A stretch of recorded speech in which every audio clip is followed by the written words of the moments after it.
नमस्कार मित्रांनो, आज 12वीचा निकाल हा जाहीर झालेला आहे। सर्वप्रथम उत्तीर्ण विद्यार्थ्याचे खूप खूप अभिनंदन। तर मित्रांनो, आता पुढील ॲडमिशनसाठी कागदपत्रे कोणकोणती लागणार आहेत तर ती आपण या आजच्या व्हिडिओमध्ये पाहणार आहोत। ही सर्व कागदपत्रे आपल्याला तयार ठेवायची आहेत जेणेकरून ऐन वेळेला आपली कुठल्याही प्रकारचा गोंधळ निर्माण होणार नाही।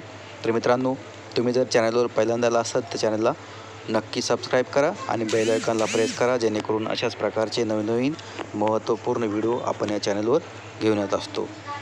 चला तर मग व्हिडिओला सुरुवात। सर्वप्रथम पाहूया आपण कोणत्या विभागामध्ये किती टक्के निकाल लागलेला आहे। विभागनीय माहिती या ठिकाणी चार्ट आपल्याला समोर दिसत आहे।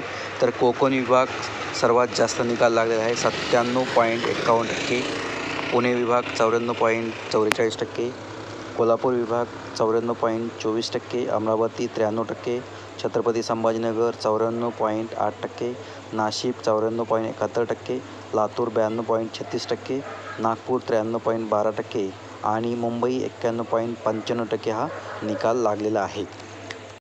तर आता पाहूया पुढील शिक्षणासाठी आपणाला कोणकोणते कागदपत्रे हे तयार करून ठेवायचे आहेत।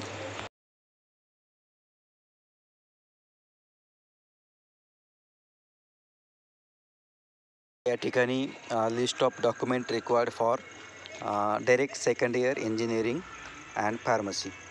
तर पहिलं डॉक्युमेंट आहे 10th मार्कशीट, म्हणजे आपलं 10वीचं मार्कशीट हे मार्क मेमो तयार ठेवायचा आहे। त्यानंतर 12th मार्कशीट जे की निकाल लागलेला आहे 12वीचा मार्क मेमो। त्यानंतर तिसरं डॉक्युमेंट आहे डिप्लोमा फायनल सेमेस्टर मार्कशीट। त्यानंतर चौथं आहे लिव्हिंग सर्टिफिकेट ऑफ डिप्लोमा। पाचवा आहे कास्ट सर्टिफिकेट इफ ॲप्लिकेबल, ज्या ठिकाणी ज्या कॅटेगरीला लागते ते कास्ट सर्टिफिकेट आपल्याला तयार ठेवायचं आहे। त्यानंतर non creamy layer certificate only for OBC, SBC, VJNT, NTB, NTC caste यांच्यासाठी। त्यानंतर सातवं डॉक्युमेंट आहे caste validity not for open and EWS category. आणि त्यानंतर आहे आठवं डॉक्युमेंट डोमासाईल अँड नॅशनॅलिटी। नववं डॉक्युमेंट आहे इन्कम सर्टिफिकेट, म्हणजे आपला उत्पन्नाचा दाखला जो की तहसीलदार यांच्याकडून आपण घेतला जातो। त्यानंतर 10वं आहे आधार कार्ड आणि 11वं डॉक्युमेंट आहे पासपोर्ट साईज फोटो।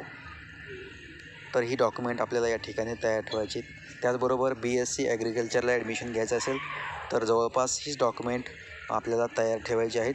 1-2 डॉक्युमेंट मागपुढे या ठिकाणी होऊ शकतात। ओके। त्यानंतर इंजिनिअरिंग अँड फार्मसी याच प्रकारचे डॉक्युमेंट आपल्याला रेडी ठेवायचे आहेत। या डॉक्युमेंटमध्ये एखादा डॉक्युमेंट हा मागपुढे होऊ शकतो। तर अशा पद्धतीने मित्रांनो ही सर्व डॉक्युमेंट आपण अगदी रेडी ठेवायचे आहे जेणेकरून ऐन वेळेला आपली कुठल्याही प्रकारची ही परेशानी होणार नाही। तर मित्रांनो, आजचा व्हिडिओ हा 12वी पास विद्यार्थ्यांसाठी होता। व्हिडिओ आपल्याला कसा वाटला आम्हाला कमेंटमध्ये कळवा। व्हिडिओ आवडल्यास व्हिडिओला लाईक, शेअर आणि सबस्क्राईब करा। भेटूया पुढे। जय हिंद, वंदे मातरम।